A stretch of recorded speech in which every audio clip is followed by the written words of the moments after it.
કાલે મારા વિસ્તાર રાધનપુરમાં જન આક્રોશ રેલી કોંગ્રેસ વાળા લઈને આવ્યા હતા। એમાં શરૂઆતમાં એ રઘુભાઈને જંગી બહુમતીથી જીતાડશો એવું એલાન પાટણના ધારાસભ્ય કિરીટભાઈ કર્યું। એમાં એમની સભામાં એમનો આક્રોશ ફાટી નીકળ્યો, એમના કોંગ્રેસ કાર્યકર્તાનો આક્રોશ ફાટી નીકળ્યો અને એમને રોકવામાં આવ્યા કે તમારે આ તમે ટિકિટ ક્યાં આપી દીધી છે અને રઘુભાઈને કેવી રીતે તમે જીતાડશો, એવી વાત એમના કાર્યકર્તાઓએ કરી। મેં જોયું છે ટીવીઓ વિડીયોના માધ્યમથી। રહી બીજી વાત કે કિરીટ પટેલે નાચવા વાળાને જુએ છે કે, તો મારે એમ કહેવાનું છે કે હું તો બચપણથી ભજનનો માણસ છું, ગુરુ મહારાજનો માણસ છું। ભજન સત્સંગ કીર્તન કરવું અને અમારી જે ભારતની સંસ્કૃતિ છે એને જાળવી રાખવાની એ અમારી ફરજ છે, કારણ કે અમે કદાપી ખોટું કરતા નથી।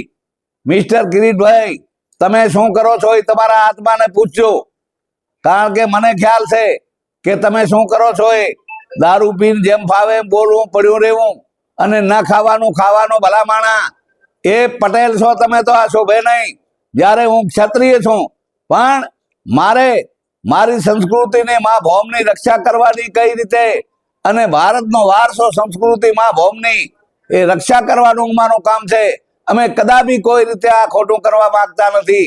એટલે આ તમારો જે બકવાસ છે એને હું વખોડું છું અને તમારા વિસ્તારમાં પણ હું આવવાનો, કારણ કે આવી અમારા ઉપર કોઈના ઉપર ખોટું એ ઉછાળવું એ એક આંગળી જીતવી તો 3 આંગળીઓ તમારા ઉપર આવે છે।